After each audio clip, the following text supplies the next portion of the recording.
Kael's first conscious thought as the haze of unconsciousness slowly receded was agony. Not the sharp sting of fresh wounds, but the deep, throbbing ache of trauma that had half healed under someone else's hands. His mouth was dry, his throat felt scorched, and when he tried to open his eyes, only one responded. The other was sealed shut by swollen tissue, crusted with dried blood. "Subject is regaining awareness," came a voice, unfamiliar in tone, yet comprehensible. The harsh clicks and trills carried meaning not through sound but through the faint hum in his skull. Neural translator. Standard issue for reconnaissance specialists like him. Kael tried to shift, only to find himself secured against a cold, metallic surface. The restraints were snug across his wrists, chest, and ankles. As his vision adjusted, he saw curved walls around him, burnished metal embedded with softly glowing glyphs. Not human design. Definitely alien. "Where am I?" he croaked. A tall figure moved into view. At least 7 feet, with mottled emerald skin that shimmered under the sterile lights. The alien's face was flat and segmented, insected in places, with large black eyes that reflected Kael like a warped mirror. "You are aboard the Ricari war vessel Verexilis," the figure replied smoothly. "I am Medic Taurus. You have been unconscious for 9 lunar intervals. Your physiology is intriguing. 9 days. Kael's mind snapped back to the last thing he remembered. The ambush on Relay Post Sigma. Plasma fire. Screams. Holding the line while others fled. And then, darkness. "My unit?" he rasped. "You were the only one recovered," Taurus said clinically, waving a scanning tool over Kael's torso. "The others were unrecoverable. Your survival defied statistical projections." Kael grunted, testing the bindings. "Lucky me." The door hissed open. Another figure entered. This one massive, wearing a ceremonial breastplate and bearing the insignia of command. Dark crimson skin and a crest of bony protrusions along her scalp. Her presence pulled the air tight. "Is the asset prepared?" she demanded. "He has just awoken," Taurus replied flatly. "I recommend." "I'm not interested in recommendations," the commander interrupted, stepping closer to inspect Kael like a tool. "I am Commander Vena. You, human, demonstrated exceptional lethality during the Sigma conflict. You eliminated 22 of our warriors." Kael met her stare with a lopsided sneer. "I was having a rough day." Instead of reacting with anger, Vena chuckled. "Good. The ether crucible demands resilience. You'll serve as the champion's prize." Taurus bristled. "Commander, the crucible is reserved for." "We live in changing times," Vena snapped. "This human will stir the crowd. Let them see what their blood buys." She turned back to Kael. "In 3 days, the tournament begins. You will be presented in the arena. Until then, you will be healed. Not completely, just enough to survive the ceremony." When she left, Taurus hovered over Kael with a syringe-like instrument. "For the pain." "I'm fine," Kael muttered. "Refusing treatment will only make you suffer longer." Kael closed his eyes, exhaled. "Do it." The chill of the medicine spread through his body, cooling the fire in his ribs. His thoughts grew sluggish. He fought to stay alert as the world began to blur. The last thing he saw before slipping into a semi-drugged sleep was a figure entering quietly from a hidden panel in the wall. She wasn't like the others. Kael felt her before he saw her. Some deep instinct, honed by countless missions behind enemy lines, tugged at his consciousness. A presence. Not threatening, not quite. Curious, alert, precise. His eye cracked open just enough to catch the silhouette of someone standing near the far end of the medical chamber. Not a guard. Not the insectoid medic. Something else. The figure stepped into the pale light of the overhead array, revealing a tall, lithe form, humanoid, yet distinctly alien. Orange fur caught the illumination in soft glints, short and velvety against a toned frame built for speed and agility. Her large fox-like ears twitched, alert to every ambient sound. A long, graceful tail swayed behind her, balanced and poised. Her muzzle was short, expressive, with sharp, intelligent amber eyes that glowed faintly, reflecting Kael's gaze. "You are not asleep," she said quietly, her voice smooth and melodic, with a curious accent. "Your breathing shifted. You were faking it well." Kael didn't bother pretending further. He opened his good eye fully and said, "You're not a medic." "No," she replied with a faint smirk, one corner of her muzzle lifting. "I'm a competitor." He blinked slowly, studying her. "They let fighters visit the prisoners now?" "They don't," she admitted, stepping closer. The soft pads of her feet made almost no sound on the metal floor. "But I have ways. Should I be flattered?" "That depends," she said. "Are you dangerous?" Kael didn't answer.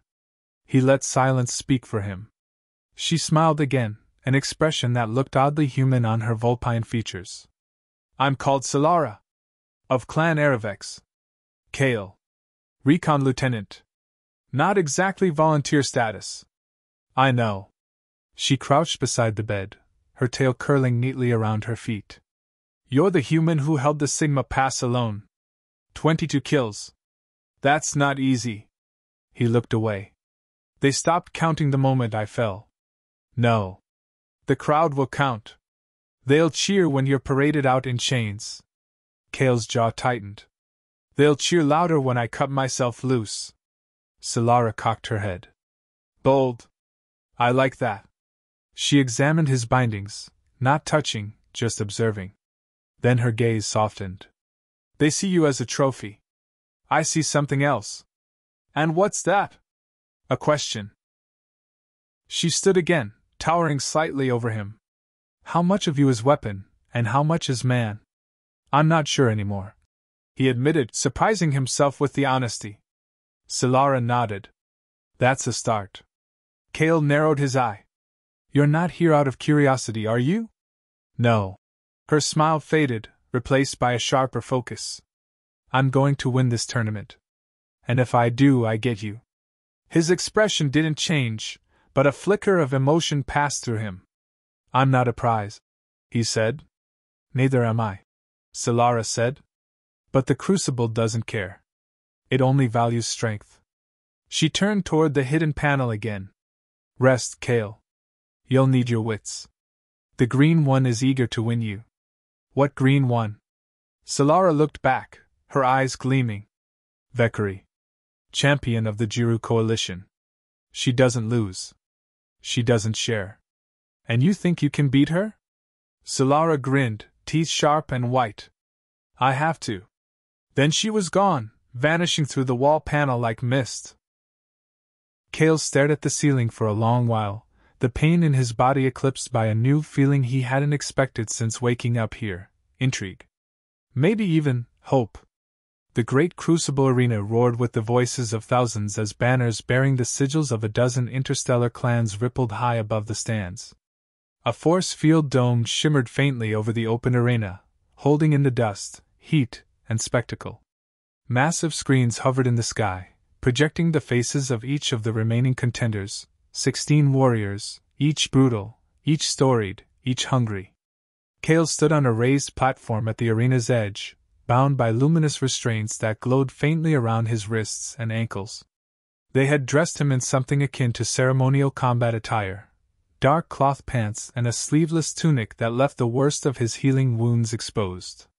His chest bore bandages from the plasma burn, and his left eye remained swollen shut. A calculated presentation. A spectacle of defiance and defeat. Cheers erupted not for him, but for the fighters now entering the ring. "They love a good death," Kael muttered under his breath. To his right, a broad-shouldered Rikari guard scoffed. "They love a winner. Try not to bleed too much when your mistress claims you." Kael didn't respond. He scanned the fighters being introduced on the sand below. Sylara stepped into the light. The cameras caught her immediately, her orange fur glinting under the arena's artificial sun, her twin curved blades hanging at her hips, her ears flicking in rhythm with the pulsing chant of the crowd. She moved like liquid heat, graceful, balanced, unafraid. Her opponent stood twice her width. A thick-chested brute from the mountainous species known as the Velker, his skin plated like armor and his voice a low rumble that sent tremors through the floor as he roared a challenge. Contestant Sylara of Aravex faces Gore Veltar of Haustran, boomed the announcer from somewhere high above. Let the first match begin! The chime rang. The Velker charged. Sylara didn't retreat. She spun sideways, evading his bulk like a reed in wind. Her blades came up fast. One nicked across the Velker's exposed elbow joint. He growled in pain, slamming a meaty fist toward her chest. She ducked, rolled, and sliced a thin line across his ribs as she passed beneath his swing. The crowd gasped. Kael leaned forward. She's not here to entertain, he whispered. She's dissecting him. From the observation deck high above, Commander Vena watched the match with arms folded. She's fighting with non-traditional technique, remarked her second-in-command. Faster than expected. It doesn't matter, Vena said. She won't make it past the 4th round. The green one will see to that. Down in the arena, the Velker was tiring. His swipes became slower, his breathing heavy.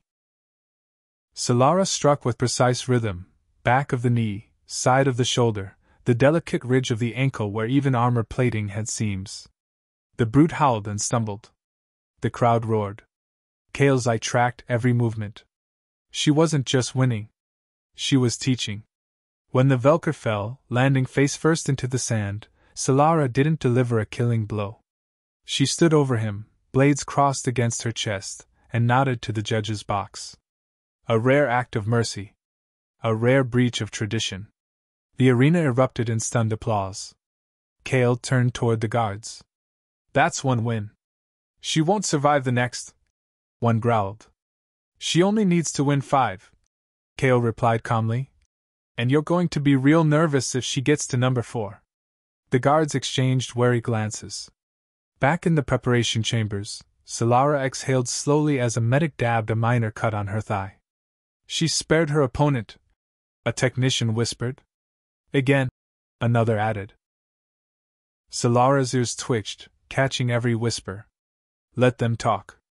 She didn't need blood to win. But she would spill it if she had to.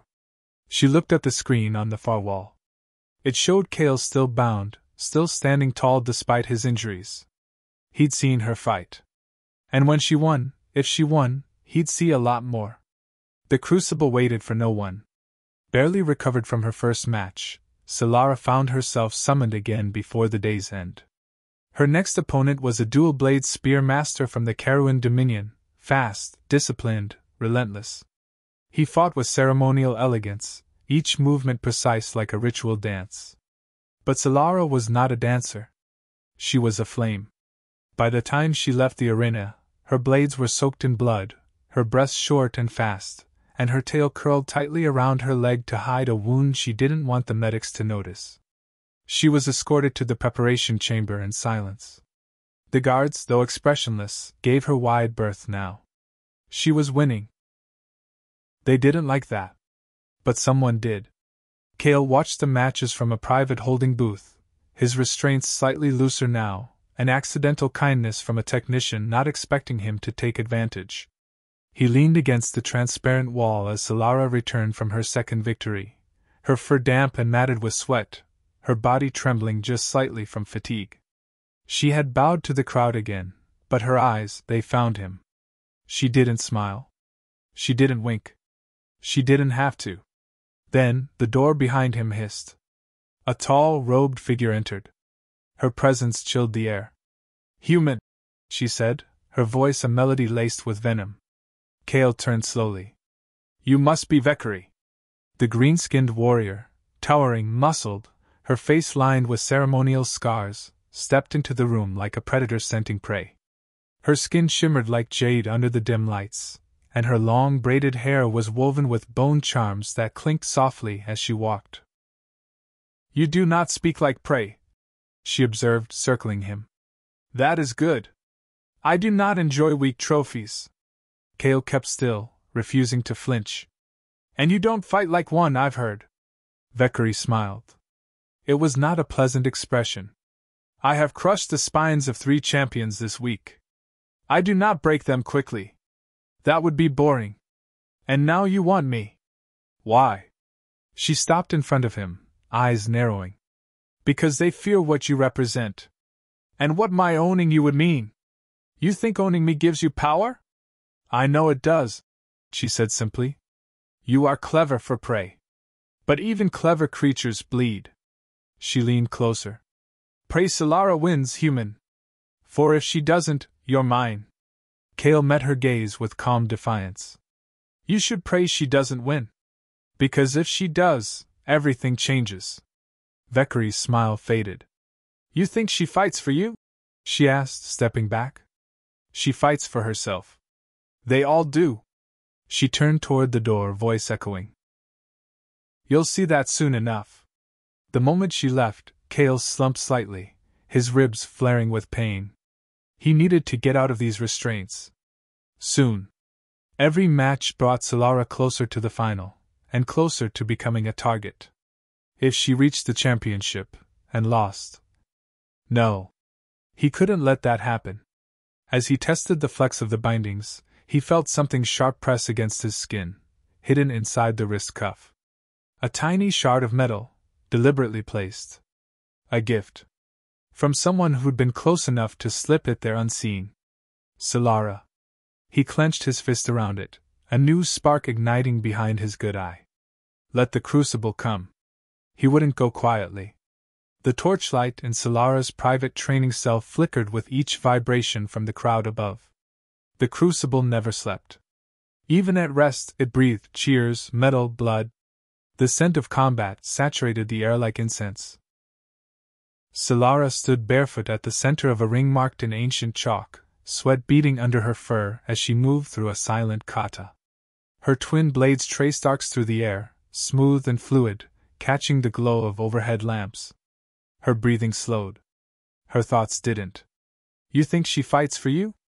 Vekary's words echoed unwanted in her mind. Sylara growled under her breath and pivoted into a strike, too fast. Her balance faltered. She stumbled a step, then caught herself. Again, she whispered. Focus. But focus wasn't coming easily anymore. When she had entered the tournament, she did it to prove a point, that skill could beat power, that mercy was not weakness, that her clan's exile from traditional combat rites didn't mean she was any less. And then, there was Kael. She told herself he was a tool, a prize that would allow her to shift the system from the inside. But the look in his eye during the last match, the quiet belief he showed when their gazes met across the arena, that was not a man expecting to be rescued. That was someone expecting a partner. A chime sounded behind her. Sylara's ears swiveled back as the door slid open, revealing a hunched figure cloaked in ochre and bone. Her fur prickled in recognition. Elder Jory, she said, bowing low, though her jaw was tight. You have made quite the name for yourself. The old male rasped, stepping into the room. His silver-tipped tail dragged behind him, slow and deliberate. 3 victories. All clean. All precise. No fatalities. None were necessary, she replied. That's not how the crucible works. Then maybe the crucible is broken. Jory studied her with eyes like carved amber. You walk a narrow path, child. The council wonders why you joined this blood game at all. What do you hope to gain? A voice, she said. A place for Clan Aravex again. Not in the shadows, not under exile. We've paid enough for our ancestors' rebellion. The elder's gaze darkened. And the human? Is he part of your rebellion, or your weakness? Sylara's claws twitched. He's part of my plan. Jory's ears flicked forward, alert. He watches you closely. Too closely for a prize. I would remind you, emotion is a battlefield all its own. I haven't lost control. Not yet. The elder reached out, placing a clawed hand on her shoulder. But love and strategy often blur at the worst time. Sylara stepped back. This isn't love. If you say so. He left without another word, the door closing with a quiet finality. Alone again, Sylara sat on the edge of the training mat, her tail curling around her legs. She closed her eyes and tried to breathe. But her heartbeat wouldn't slow. Not with the stakes rising. Not with Valkyrie watching. Not with Kael counting on her. Somewhere, beyond stone and fire, she could almost feel his presence. They were closer than anyone realized.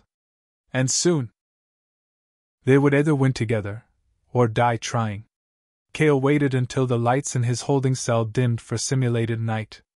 He had been watching the guards' pattern for days, noting every glance, every conversation, every moment when someone's hand lingered too long on a panel. All of it pieced together now in a single truth. They were confident. Confident he was beaten, confined, predictable. That confidence was a mistake. With his good hand, he carefully slid the metal shard Sylara had hidden into a narrow gap in the wrist restraint. The alloy was thin, but strong enough to disrupt the lock's circuit housing. Sparks flared, and the cuff released with a low click. Kael didn't move immediately. He waited, listening. Nothing. Quiet as a tomb. He freed his other wrist, then his ankles, every motion measured and exact. His body still ached, especially the side wound. The deep plasma burn Mira had warned would worsen, but he could move. And that was enough. He crouched beneath the medical platform, fingers probing beneath the corner panel. He noticed the dust displacement 2 days ago, how the airflow vent beneath the bed wasn't standard. Tonight he confirmed it. With a pop of pressure and the hiss of releasing air, a panel slid open. Behind it, a tunnel. Old, narrow, dark. Not reconstruction. This predated their use of the crucible. The architecture was older. Human? No. Too narrow for most. But someone had hidden a path for moving unseen beneath the arena. He dropped into it, landing with a grunt. The walls were etched with faded markings, resistance symbols. The kind he hadn't seen since training on Dust Fall Station. This place had been a rebel hideout long before it was a theater for war-glorifying blood sport. Kael crept forward, the only light coming from faint blue strips barely pulsing along the base of the tunnel. After 20 meters, the passage opened into a small vault. Round, domed, and packed with crates and dust-covered equipment. He moved quickly, sweeping the room. Power cells. Outdated but usable medpacks. He cracked open a long case and found something better, a compact kinetic carbine, collapsible, with a charged pack still blinking green.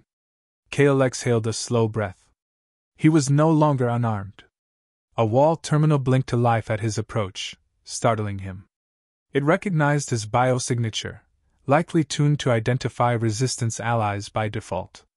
A grainy interface appeared, with a single recorded message stored in the system. He tapped TH.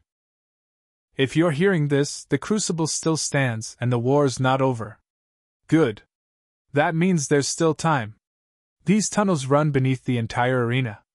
If you're a prisoner, if you're a fighter, don't die for the show. Burn it down. Kael leaned back against the wall, the rifle balanced across his lap. He didn't want to burn it down. But if Sylara lost to Valkyrie tomorrow, if Thorn or the Greenskin Butcher took control, maybe he would have to. For now, he had something more important than vengeance. He had to help her win. The arena had never felt so still. Even the crowd, thousands packed into the upper tiers, had gone quiet, not from disinterest, but from anticipation.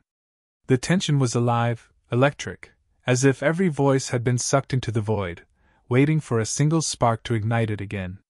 At the heart of it stood Sylara, head bowed, blade sheathed. She wasn't trembling, but her tail was unusually still behind her, no flick, no sway. A hunter's focus. Controlled. Coiled. Across from her, Valkyrie waited, motionless as a statue. Her green skin gleamed with ceremonial oils, every muscle honed from years of combat. Her armor was dark bronze, minimal and sharp-edged, adorned with sigils from past conquests. Her double-pronged glaive rested against her shoulder like a flag of victory not yet unfurled. The announcer's voice rang through the stadium. Contestant Sylara of Clan Aravex versus Valkyrie of the Jiru Coalition. No cheers. Only the silent rumble of hearts beating faster. Begin. Valkyrie struck first. She didn't charge, she lunged, faster than anyone in the stands expected. Her glaive came down like a falling beam, aimed to bisect Sylara at the waist. Sylara twisted beneath the blow, her body folding like wind through reeds. The weapon grazed fur but didn't draw blood. She drew her right blade in the same motion, striking at Valkyrie's exposed flank. The sound was sharp, metal on hide. The green warrior hissed and spun away, slicing horizontally to create space. Sylara flipped backward, landing low, her twin blades drawn now. They circled each other. Kael watched it unfold from the darkened tunnel beneath the arena floor, one level beneath the sand. Through a thin slat in the stone, he had a clear view of the match. His pulse pounded in rhythm with every swing. He whispered her name without realizing. "Come on, Sylara!" Above, Valkyrie unleashed a flurry of attacks, spinning arcs, stabs meant to trap Sylara into stepping where she couldn't dodge. Sylara didn't rise to meet her strength. She ducked, danced, always just a breath away from being cut in two. But it was costing her. Already, a deep line traced across her upper arm. Another nick along her thigh. Her breath came harder now. Still she didn't back down.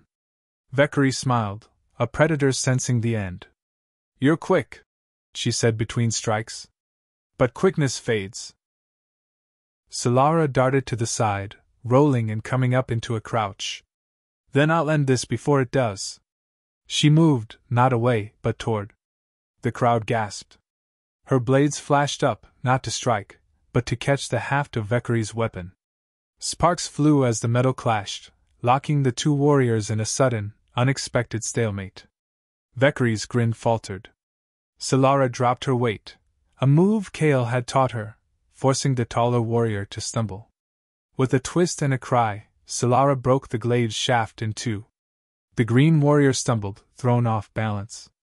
Sylara pivoted. One blade sliced through Valkyrie's gauntlet. The second came up beneath her jaw, pausing just shy of the final strike. Silence. Then thunder. The crowd erupted as the judge raised a claw and shouted, "Victory, Sylara of Clan Aravex!" Above the roar, Kael slumped against the wall in relief. He'd held his breath for too long. His ribs screamed from the tension.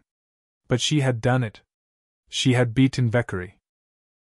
Sylara stepped back, panting, her blade stained. She didn't smile. She didn't raise her arms. She looked up, scanning the arena, and her eyes settled on one small shadowed slit in the wall beneath the stands. Kael. He was there. And somehow, she had known. The arena celebrations were still echoing through the corridors when Kael slipped out of the old rebel tunnel. He moved with care, every muscle protesting, his ribs screaming after crouching for so long. The plasma burn under his bandage throbbed with every breath. But none of that mattered now. Sylara had survived. She had won. And that meant everything was about to change, for better or worse. He emerged into a supply chamber nestled beneath the eastern wing of the Crucible's viewing towers.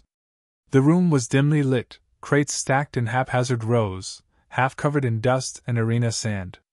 Official markings on the walls told him he was inside restricted military territory. Perfect. Kael edged along a wall toward the maintenance lifts. If he could get to the upper tiers, he could intercept Thorn's inner circle. Maybe even reach the communications array. If there was one thing that could shift the power here, it was evidence, and he had plenty of it stored on the datapad Sylara helped him acquire. He didn't make it 10 feet before a shape detached from the shadows. A tall Rikari, lean, armored, cloaked in command colors. Kael ducked as a blade hissed past his ear, slicing open the air with perfect silence. He rolled behind a crate and came up with the carbine, pulling the trigger in a half-broken stance. The plasma bolt caught the attacker's shoulder, knocking them back with a snarl. "Human rat," the Rikari growled. "You're early." Kael spat, leveling the rifle again. "I was expecting Thorn's goons after the next match." The figure lunged again, faster than Kael expected. The blade caught his shoulder, grazing deep enough to tear the tunic and reopen half-healed flesh. Kael shouted and kicked the attacker back, slamming the butt of the carbine into their chest. The Rikari stumbled, snarling, but didn't fall. Kael didn't wait. He dove for the wall panel behind the crate, fingers slamming the emergency override. The lift doors hissed open. He fired another shot, this one catching the attacker in the leg, then stumbled into the lift and hit the upper-tier command floor. As the doors sealed, Kael leaned against the wall, gasping. He was running out of time.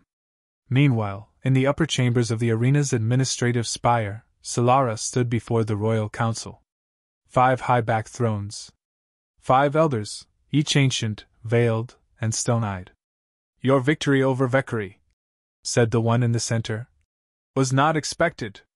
"I earned it," Sylara said, voice firm despite the bandages wrapped around her arm and thigh. "You can review the recordings." "I followed the rules of the Crucible." "The problem," another elder said, "is not your conduct. It is what follows." The third spoke, a shrill, reedy voice. "The final match has been altered." Sylara's ears flicked. "Altered how?" The center elder leaned forward. "You were to face Commander Thorn's champion. Instead, Thorn has invoked an ancient clause, the right of exchange. As your prize, the human is to be turned over immediately." Sylara's eyes narrowed. "No. You cannot refuse the right," the fifth said. "To do so would dishonor the tournament. The tournament was already dishonored the moment you allowed a human to be used this way." She snapped. Murmurs rose. One elder stood. "Your place here is delicate. Your bloodline does not shield you from consequence." "I don't need shielding," Sylara growled. "I need answers. Thorn is plotting something. And if you give Kael to him, you're handing over more than a prize. You're handing him Earth." The elders paused. Then the center one said, "You speak with passion, but no proof." Sylara reached into her tunic and pulled free the encrypted data crystal Kael had given her.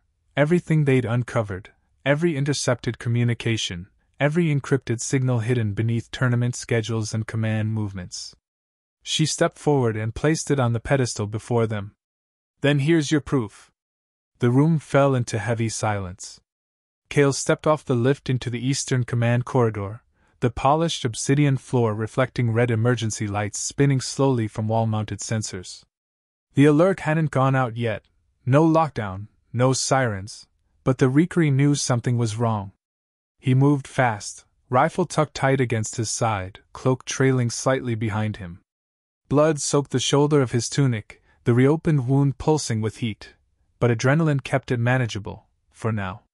The council chamber was 3 levels up. Thorn's command suite, just down the hall. He'd made his decision.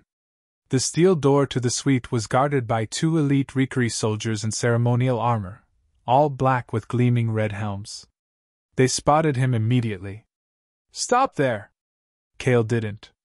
He ducked and rolled as one of them opened fire with a pulse carbine, the bolt blasting a fist-size hole in the wall behind him. He came up into a slide, his own rifle firing once, twice. One guard dropped with a hiss of pain, the other thrown off balance just long enough for Kael to slam the butt of the weapon into his helmet and take him down. No time for subtlety now. He keyed the override panel, overriding it with stolen codes from the Resistance cache. The door groaned open. Thorn stood inside, as if expecting him. The commander didn't wear armor now, only a regal uniform marked with golden pins, the long cloak of military command draped across one shoulder. His eyes, sharp, calculating, locked onto Kael without surprise. "I was wondering when you'd stop being passive," Thorn said. Kael raised the rifle. "It's over." Thorn didn't flinch. "Hardly. You're late. The fleet is already en route." Kael's finger hovered on the trigger. "Even if you had Earth's codes, you couldn't take it. They'll fight. They'll crumble," Thorn replied coldly. "Not from the outside. From within." He stepped toward a large screen at the far wall. It lit up, displaying Earth's orbital grid, overlaid with deployment coordinates, recurring assault paths, and infiltration vectors mapped perfectly into human weaknesses. Thanks to your mind, Thorn added, smiling thinly. And the tournament's mental synchronization scan. Kael's blood went cold. They scanned me. While healing you. You agreed to the injections, remember? Thorn's grin widened. Everything you know, we know now. Kael's rifle shook in his hands, but he didn't fire. Not yet. You're insane. No, Thorn said. I'm tired of this empire bowing to a royal bloodline that parades weakness as virtue. Sylara's rebellion will fail. And you, human, were never the prize, just the key. Behind him, the screen suddenly flickered. Data wiped. Files corrupted. Kael narrowed his eyes. What did you say? Thorn turned. A second later, the screen exploded, sparks flying, panels blowing outward, knocking Thorn sideways. From a side door, Sylara emerged. Smoke clung to her fur. Her eyes were wild with adrenaline and fury. That's for lying to the council. Kael rushed to her as Thorn staggered back to his feet. You! Sylara moved like lightning. Her knee crashed into Thorn's ribs, her blade swinging up in a brilliant arc. The commander blocked with a wrist gauntlet, snarling. Kael dropped his carbine and grabbed the backup blade he'd taken from the fallen guard. They fought together, for the first time. Blades clashed. Thorn was strong, brutal, but Sylara was faster. Kael was tactical. They moved in rhythm, flowing like dancers on opposite sides of a battlefield. You'll doom your people, Thorn hissed, blocking Sylara's slash. You'll doom Earth. No, Kael growled. We're saving them, from people like you. And with one final movement, Sylara ducked low, her tail whipping Thorn's leg out from under him. As he fell, Kael caught his arm, twisted, and slammed the dagger hilt first into the base of his neck. Thorn collapsed, unconscious. The room fell still. Sylara panted, tail trembling. Kael leaned against the console, blood from his shoulder dripping freely now. They looked at each other. And smiled. You're late, she whispered. You're impossible, he replied. They both laughed, breathless, exhausted, victorious. The light of morning broke over the crucible arena for the first time in a decade without the sound of blood staining the sand. Word of Commander Thorn's arrest spread faster than any fire. By noon, all fleet movements ordered under his authority were suspended. By evening, warships en route to Earth had recalled their assault drones and initiated lockdown procedures. The Council convened in emergency session. This time, they did not meet in secret chambers. This time, they stood before the people. Sylara was present, her orange-furred frame striking in ceremonial leathers instead of armor. Beside her stood Kael, bandaged, bruised, and visibly leaning on a support brace, but alive.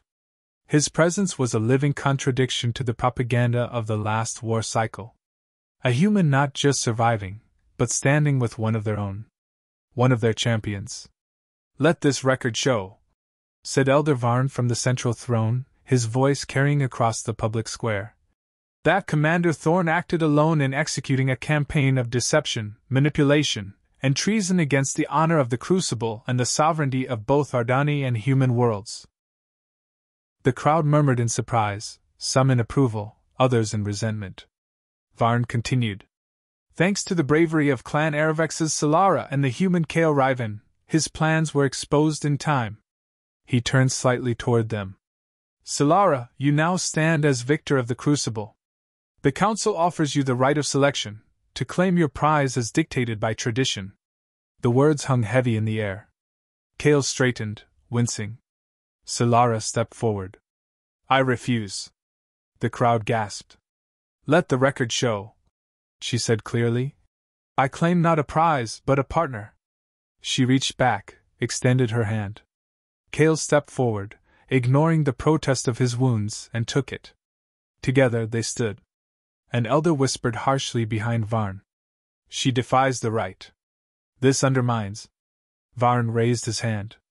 No. It redefines it. He turned to the gathered masses. Let all witness. This crucible does not end in death.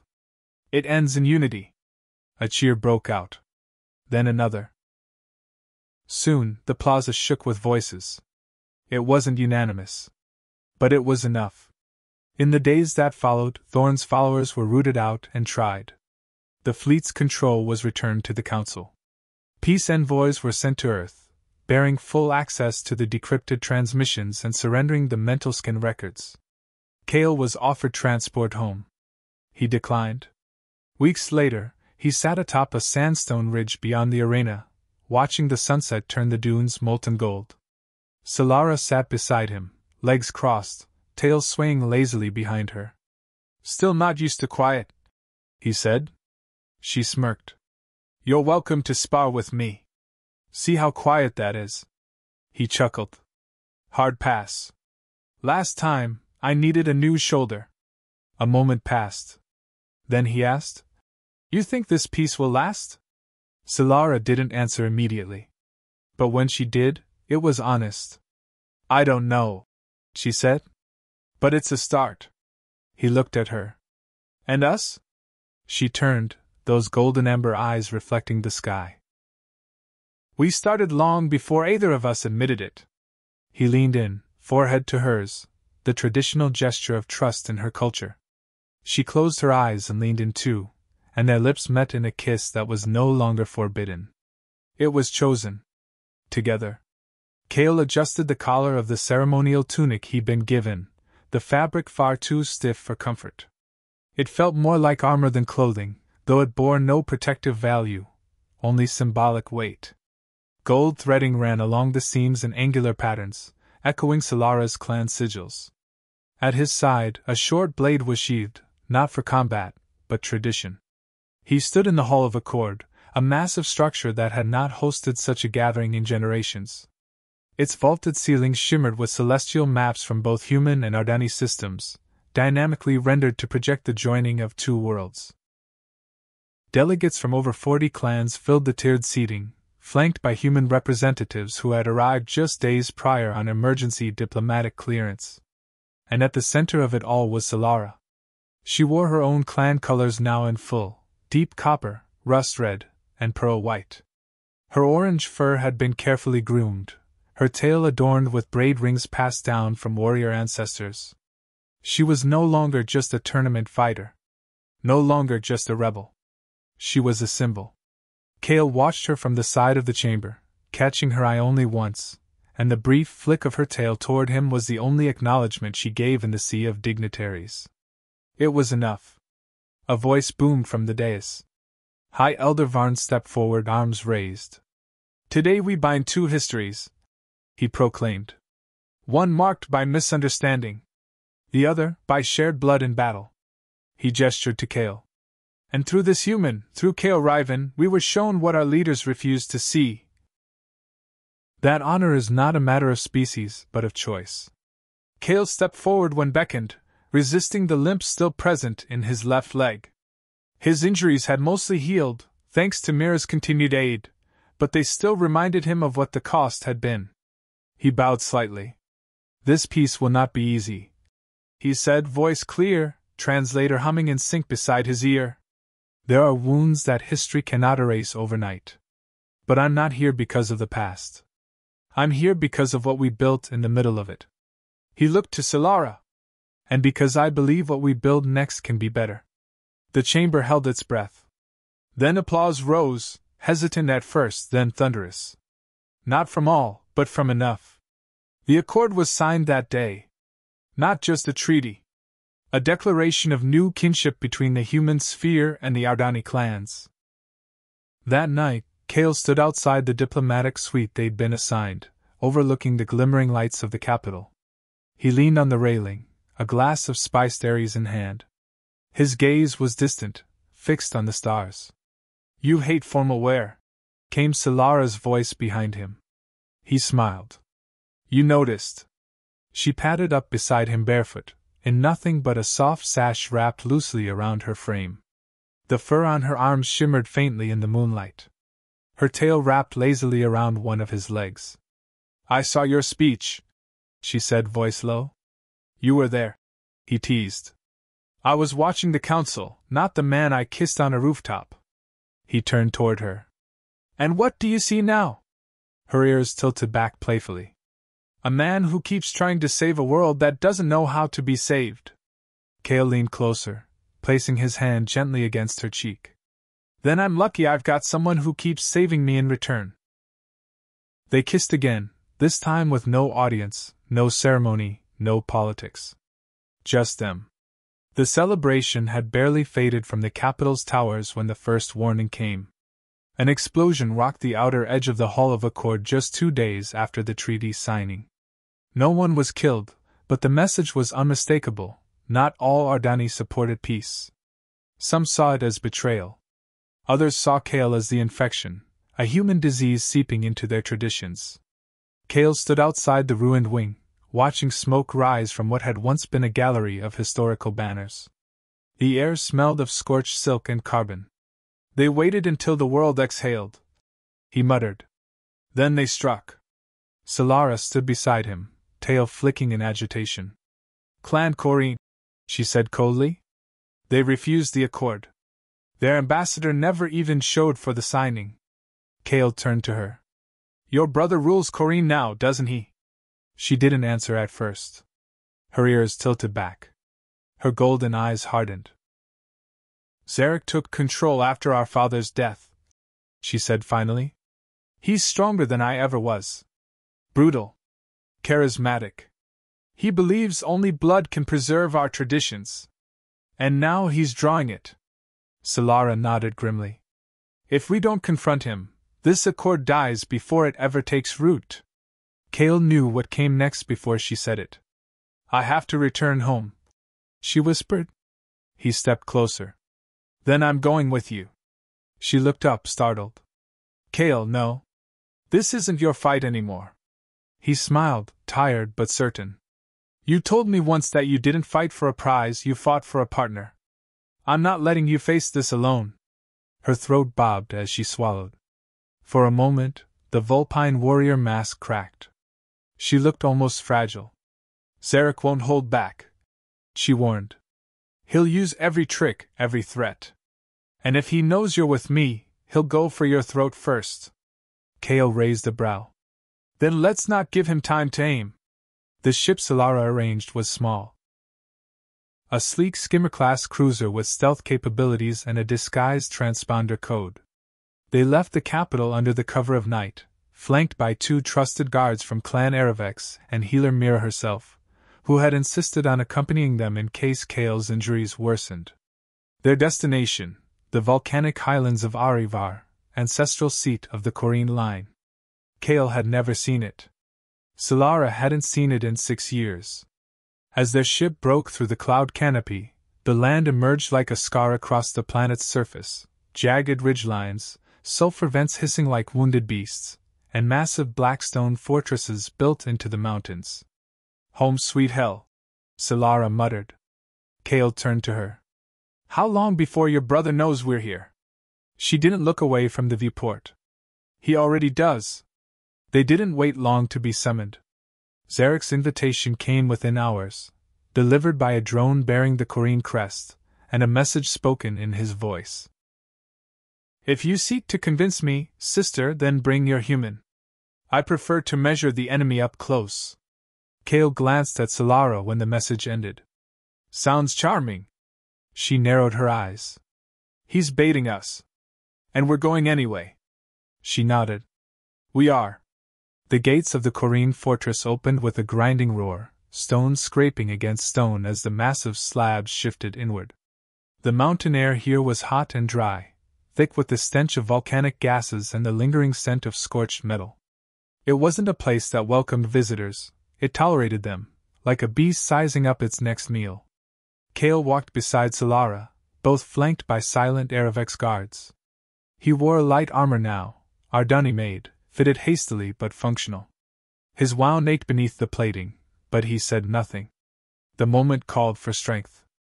Sylara, by contrast, was silent and rigid. Every step toward the fortress tightened the lines in her face, her tail held low and still. Her ears remained forward, but Kael could see the war in her eyes. The courtyard beyond the gates was alive with warriors, at least 100 Korean fighters in black and red armor, many of them armed and watching with open contempt.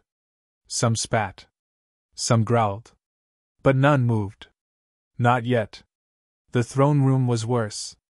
It wasn't just a place of governance, it was a hall of trophies.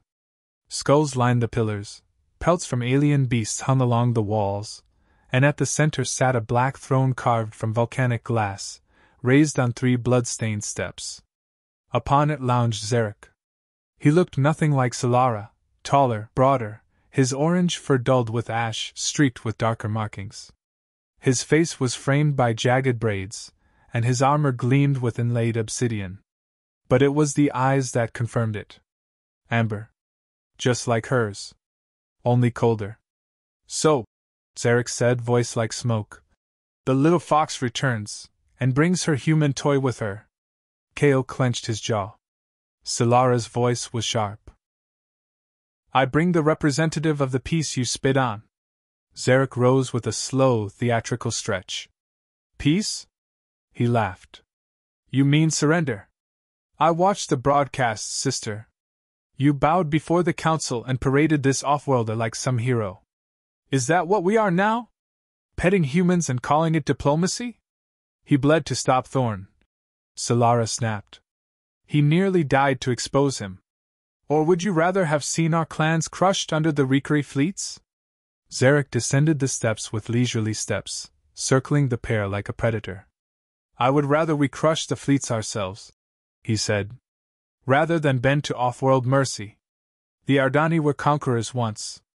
Not lapdogs. He stopped before Kael, eyes narrowing. I expected something taller. Kael didn't flinch. You'll be looking up at me when you fall. For a moment, Zarek blinked, and then barked a laugh. Oh, he has spirit! No wonder you like him. Sylara stepped between them. Say what you came to say, Zarek. The warlord turned, all trace of amusement gone.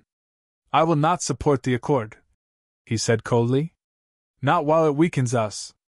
But I would consider pledging Clan Korean's forces, if you do one thing. He raised a hand and pointed directly at Kael. Denounce him. Publicly. Reject your claim. Declare him a mistake. Silence gripped the chamber. Sylara didn't move. Her tail flicked once.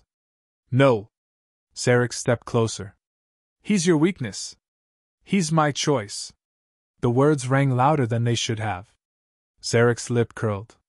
Then you are not welcome in this fortress. Or this bloodline. I left the moment father died, Sylara said, voice cracking ever so slightly. I didn't need your permission then. I don't need it now. Zarek turned, pacing back toward the throne. Then you came here for nothing. No, Kael said, stepping forward now. We came here to give you a chance to stand for something bigger than your ego. Zarek whirled. You dare lecture me in my hall? Kael nodded once. Yes. Before the warlord could react, Sylara gently touched Kael's arm. Her voice was calm. We're done here. They turned and walked out, the Korean guards parting but watching closely. Zarek didn't stop them. But as they passed through the gates, his voice echoed down the stone corridor behind them. You will regret this, sister. Sylara didn't look back. I already do. The capital looked different on their return. More guards. Heavier patrols. Faces twisted with tension. Where once there had been cautious celebration, now there was unrest. A large portion of the populace had turned silent, not out of disinterest but fear. Zarek had acted faster than they imagined. Within days of Sylara's refusal, messages had been broadcast across the outer provinces, speeches laced with fury, subtle distortions, and manipulative appeals to tradition. Zarek framed the accord as betrayal, painting Kael as a corrupting agent and Sylara as a traitor to their blood. At first it was words. Then protests. Then attacks on human delegates. 3 were dead before Kael and Sylara even cleared the starport perimeter. Sylara stood in the war chamber beneath the Hall of Accord, watching a massive projection of the planet's clan map. Red clusters spread from the volcanic ranges outward, each representing territories where Zarek had stirred up resistance. "This isn't just political anymore," Mira said softly, tail twitching at her side. "It's tribal. He's weaponizing history," Sylara replied. "And he's good at it." Kael stood beside her, arms crossed, face grim. "The council? Paralyzed," she said. "Half of them fear him. The other half still think this will burn out." Kael shook his head. "Zarek doesn't burn out. He burns through." A silence stretched before Sylara turned toward the chamber's command table. "I've been thinking about something," she said slowly. "Something we've only whispered about. A tradition even more ancient than the Crucible." Kael's brow furrowed. "What tradition?" Her gaze locked on his. "The trial of the flame." Mira froze. "That right hasn't been invoked in 300 years. Because it terrifies the clans," Sylara said. "It overrides bloodlines, councils, even armies. One warrior. One cause. One fire." Kael's expression turned cautious. "Explain." Sylara stepped closer to the table and tapped the center of the map. The great flame temple at Virek's spire, a sacred site left abandoned since the old wars. "If I invoke the flame trial, I can challenge Zarek before the clans. Not to another crucible, but to a flame duel, final, public, sacred. Win, and the clans must recognize the cause I fought for." "And if you lose?" Mira asked softly. Sylara didn't hesitate. "Then peace dies with me." Kael stepped forward. "You said we were partners? So let's fight this together." She shook her head. "This is my challenge. My people. If I let you fight my brother, I'll lose before it begins." He gritted his teeth. "I'm not going to watch you die just to prove a point to a mob." Sylara's hand found his. She held it tightly. "You won't. Because I'm not going to die. I'm going to end this." He searched her face, the fire in her eyes, the steel in her voice, and saw not reckless courage, but conviction born from pain, loyalty, and love. He exhaled. "Then I'm going to do everything I can to make sure you come out alive." The winds at Virek's spire howled like voices from the past. The ancient temple stood carved into the mountainside, rising above a sea of black rock and scorched cliffs. Jagged spires jutted like claws into a rust-red sky, and molten rivers ran through chasms below, casting an orange glow that made the entire world seem aflame. Kael stepped off the transport with a tightening chest. Not from fear. From awe. "This place feels like it remembers," he murmured. Sylara walked beside him, her cloak snapping in the wind. "It does." Every flame duel in recorded Ardani history was sanctified here. This is where clans chose leaders in the age before bloodlines mattered. She glanced sideways at him, her eyes shining with purpose. "And now it's where we reclaim the accord." Dozens of officials had gathered from across the planet, not council members, but war chiefs, elders, and historians. They weren't here to vote. They were here to witness. An Ardani law, once the trial of the flame was invoked, bound them to the outcome. Zarek arrived just after sunset. He wore bone-plated armor stained with the crimson dyes of his clan, a heavy blade strapped to his back. When he stepped onto the obsidian platform across from Sylara, his eyes didn't go to her first. They went to Kael. "Still following her around, human?" he sneered. Kael stood his ground. "Still hiding behind old myths, Zarek?" Zarek's lip curled in amusement. "You've got fire. I'll give you that. But she'll be ash by dawn." Sylara took a step forward, tail lashing. "You always talk too much, brother. Let's see if you fight half as well." The Flamekeeper stepped between them.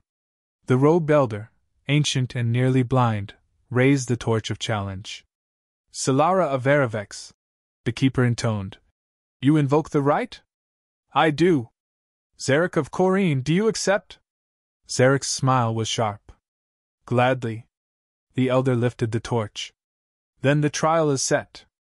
Tomorrow, at first light, beneath the spire flame. One shall yield. One shall lead. The clans shall follow. That night, Kael stood with Sylara in one of the temple's side chambers. The stone walls glowed faintly from heat vents deep within the rock, but it wasn't warmth that filled the room, it was silence. "I should be resting," she said softly. "But you're not," Kael replied. She sat beside him, untying the wraps around her arms. Beneath the leather, old scars crossed her fur, some shallow, some deep, none she'd ever shown him before. "I fought Zarek once before," she said. "When I left. I wasn't ready. He let me go to make a point that I'd never matter without him." Kael reached over, gently tracing one of the longer scars. "He was wrong." She leaned into his touch. "He still fights like I remember. Brutal. Heavy. But he's gotten smarter. And desperate." Kael exhaled. "He'll cheat if he can." "I know." He looked at her. "Then let me level the field." Sylara smiled faintly. "What did you have in mind?" "I spent hours studying this temple structure while you meditated," he said. "There are support columns beneath the arena floor. Old fire ducts meant for ritual flame flow. If we reroute one, you can use the heat to break his footing. But it has to be timed perfectly." Sylara's ears perked slightly. "You're suggesting I weaponize the spire?" "I'm suggesting you survive," Kael said. She stood, pulling her armor close around her again. "You really are impossible," she said. Kael rose with her. "So are you." They stood there for a moment, two warriors, lovers, outcasts, staring at a fire either of them started but both of them would have to end. When Sylara leaned forward, the kiss they shared was not soft or shy. It was a promise. The sun rose over Virek's spire like a forge catching breath, bleeding molten gold across the sky. Heat shimmered off the obsidian arena where Sylara stood alone, ringed by hundreds of silent observers, warriors, elders, rebels, diplomats, even a few hidden Rikari agents cloaked in ceremonial garb. All waited, holding back breath as sacred tradition met the edge of civil war. Zarek emerged from the temple's upper chamber, descending the flame-marked steps in his full ceremonial armor. It was heavier than anything Sylara wore, plated and reinforced, meant to intimidate more than protect. His blade was nearly as long as she was tall, serrated at the edges. Sylara had chosen speed. Her armor was tight, flexible, layered leather and ceramic plates designed for movement. Her twin blades were curved and polished, their edges etched with clan sigils. Kael watched from beneath the eastern pillar, hidden behind the duct panel he'd forced open in the night. The heat here was intense. Waves of fire ran through ancient channels just beneath his boots. One wrong move, and the ducts could rupture. But timed correctly. He stared up at the arena's underside, where faint grates marked the fire release points used for ceremonial flame dances centuries ago. No one had used them in generations. Until now. "Warriors!" came the voice of the Flamekeeper, projecting across the stone amphitheater. "This is the trial of flame. One duel. No interference. No retreat. Only truth." He lowered the flame-tipped torch between them. "Begin." The torch hit the stone. And Zarek charged. Sylara moved before he did. Not retreating, but cutting diagonally, forcing his heavier blade to sweep through air. She slashed low at his leg, but he blocked with a spin, using the flat of his blade like a wall. Sparks flew as steel met steel. He came down hard. She rolled away. It went like this for minutes, Zarek pressing, Sylara redirecting, never absorbing a full blow. But she was tiring. Even Kael could see it from below. Zarek was forcing her to bleed energy, waiting for the slip that would open her guard. He's baiting her, Kael thought. Then he saw it, Zarek's foot tapping against the pressure point hidden beneath the stones. The traitor had rigged the arena. The ground buckled beneath Sylara's back foot, a triggered sink trap masked as a flaw in the floor. She stumbled, nearly falling onto her back. Zarek lunged. Kael didn't hesitate. He slammed the lever on the old duct system, rerouting a compressed heat blast through a secondary valve. The flame roared beneath the arena, then exploded upward through the ancient grate, right beneath Zarek's feet. The warlord howled as molten pressure blasted into the air, launching him backward. Sylara recovered instantly. She darted in, blades flashing, slicing across his thigh, then shoulder, then back as he tried to regain footing. He roared, spinning wildly, swinging with fury more than focus. She let him rage. Let him burn. Until she saw it, the opening. A deep lunge too wide. She slid under the blow, came up behind him, and drove both blades into the back of his knees. Zarek collapsed, screaming. Sylara stood over him, chest heaving, blades crossed before her. I yield. Zarek snarled, hate seething through every syllable. Sylara didn't speak. The Flamekeeper raised the torch again. The trial is decided. And the crowd did not cheer. They bowed. Every warrior present dropped to one knee, not in celebration, but in submission to tradition. Even those who despised her had no right to protest now. Zarek was carried away under guard. Kael emerged slowly into the light, sweat pouring down his face, the scent of scorched metal clinging to him. Sylara turned as he approached. You cheated, she whispered, but there was no accusation in her tone. You cheated first, he whispered back. They both smiled. And then, before the fire, the council, the clans, Sylara took Kael's hand and raised it beside her own. Together, the flame blazed higher. 3 days had passed since the duel, and yet the echo of steel on stone still lingered in the air around Virek's spire. Zarek had been transported to the capital under heavy guard, his armor stripped, his injuries dressed, and his titles revoked by clan edict. Though his life had been spared, thanks solely to Sylara's final mercy, his influence was shattered. Dozens of splinter clans that once swore loyalty to him had gone silent or surrendered outright. The accord had not just survived. It had ignited. But victory brought its own burdens. Kael stood alone near the rim of the spire plateau, watching thin streams of lava cut glowing ribbons through the blackened earth below. The wind was dry and hot, but not oppressive. The silence was a welcome change from council meetings and political debate. Behind him, soft footsteps padded across the stone. I figured I'd find you here, Sylara said gently.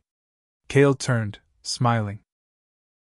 She wore her light armor again, but the ceremonial cloak of Erevek's leaders now hung from her shoulders, white and copper, stitched with the symbols of every clan that had bent the knee after the trial. He nodded toward it. Looks heavy. Feels heavier, she admitted. Her ears tilted slightly as she joined him. They want me to join the ruling circle. Replace 3 of the elders. Rebuild the council in the wake of Zarek's purge. You said once you hated council politics. I still do. Kael chuckled softly. So why not say no? She looked out over the horizon, tail wrapping around her leg. Because for the first time, we have a chance to reshape everything. Not just mend what's broken, but replace it. The clans will follow now. The humans are sending envis. There's talk of cultural exchanges. Trade routes. Mixed defense pacts. She turned to him. They want me to lead them there. And what do you want? Kael asked. Sylara didn't answer immediately. Instead, she stepped close, pressing her forehead gently to his, the gesture of deep trust in her people's culture. Then she whispered, I want to walk forward with you. Kael leaned into her touch. You can do both, you know. You can lead them and stay with me. I'm not asking your permission, she said with a sly smirk. I wouldn't dare offer it. He grinned. They stood in silence for a moment. Then Sylara pulled a small device from her belt, a pendant-sized calm crystal with a blinking green light. They want to name me Keeper of Accord, she said. First of my kind. But I told them I wouldn't accept unless the accord included all voices. Kael arched a brow. Even mine? She placed the crystal in his hand. Especially yours. The message was clear. She didn't want him as a symbol. She wanted him as a partner. Not in chains. Not in war. But in the creation of something lasting. Then let's build it, Kael said, wrapping his hand around hers. Together. Peace, like glass, gleamed brightest just before it cracked. It began subtly, whispers among the outer traders, supply routes disrupted by pirates, intelligence reports of unmarked ships loitering near Ardani star space.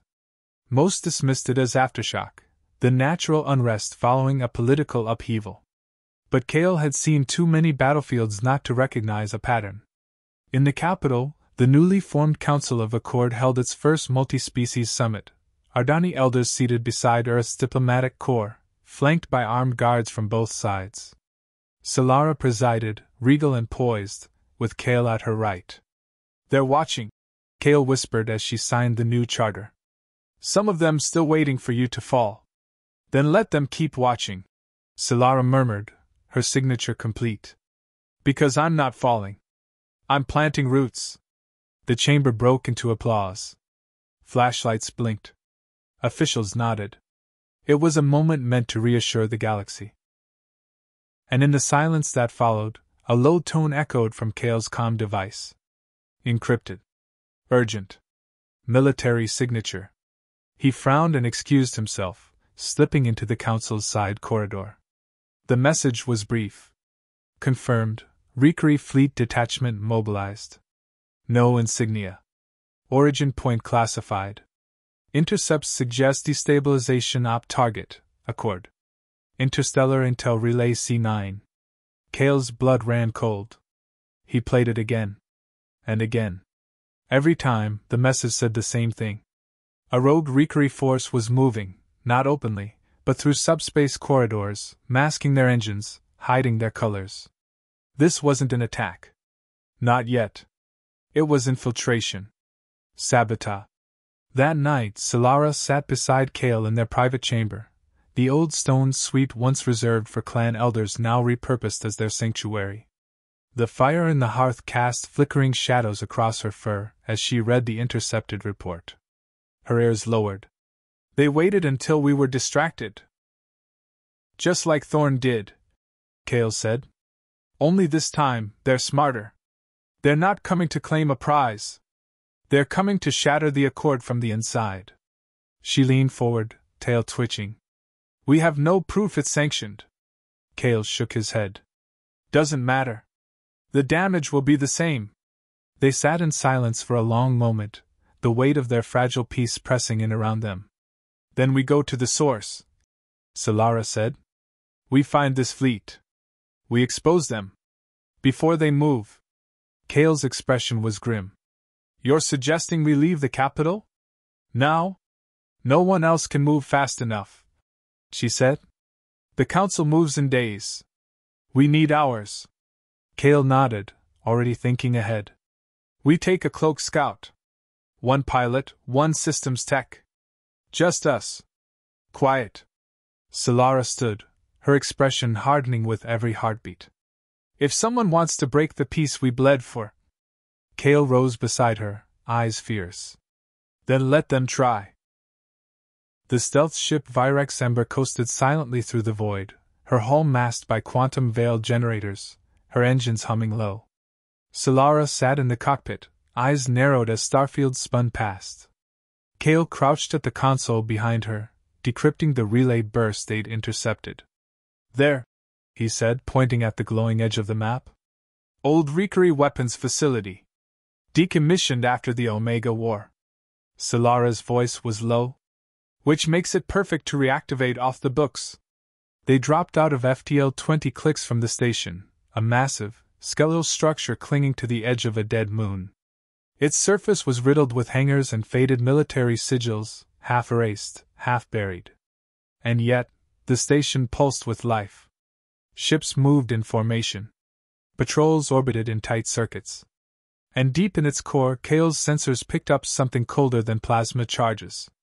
"Biosignatures," he muttered. "Too many for a defense crew. They're housing troops." Sylara's ears tilted back. "A full battalion. Maybe more." She tapped her blade's hilt thoughtfully. "They're not preparing to sabotage the Accord," she said. "They're preparing to replace it." Inside the facility, Kael and Sylara slipped through cargo corridors and comm halls, their stealth suits cloaking their movements. What they found shattered any illusion of a simple mutiny. At the heart of the station, the Rikari were resurrecting Project Emberglass, an illegal superweapon forged from experimental dark matter fission cores. A weapon designed to ignite a planet's atmosphere from orbit.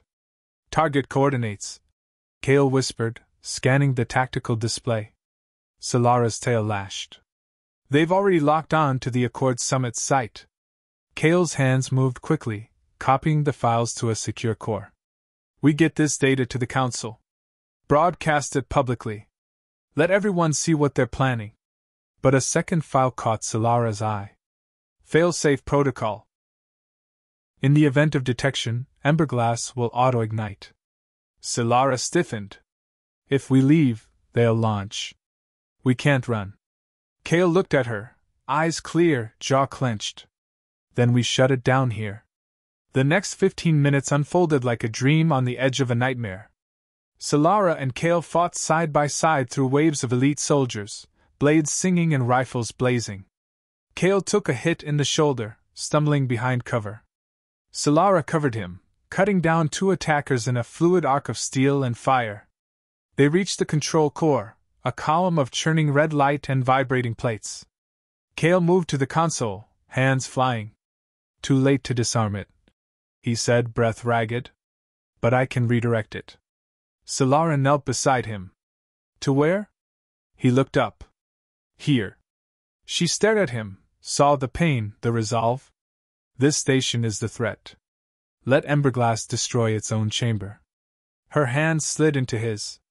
We'll never make it out in time. Then we finish what we started. But above them, a crackling voice broke through the calm. This is the Aravex Defender, came Mira's voice. We're locked on your signal. 30 seconds to beam extraction. Get to the window now. Kael's eyes widened. She tracked us. Sylara pulled him up. We really need to start trusting her more. The explosion tore the old moon in half. From the capital, the night sky lit up with a bloom of fire, and the Rikari facility disappeared from history. Kael awoke in a medical chamber, surrounded by light and warmth. Sylara sat beside him, one hand resting lightly on his. You passed out before Mira beamed us up, she said. She gave you something strong. You snored. He smiled, hoarse. Still saved the galaxy, though. Barely. The data they'd recovered spread like wildfire. Rikari leadership denounced the Splinter faction and opened talks to integrate their military oversight into the Accord. Peace held. Not because of treaties, but because of the people willing to bleed for it. Months later, Kael stood at the edge of a new academy being built at Virex Spire, a place where Ardani and human cadets trained together, side by side. Sylara had been named the first High Flamekeeper, a title older than any bloodline, older than the war. And beside her, Kael stood not as a prize, not as a soldier, but as her partner, her voice, her equal. They had walked through fire. And built something no war could burn.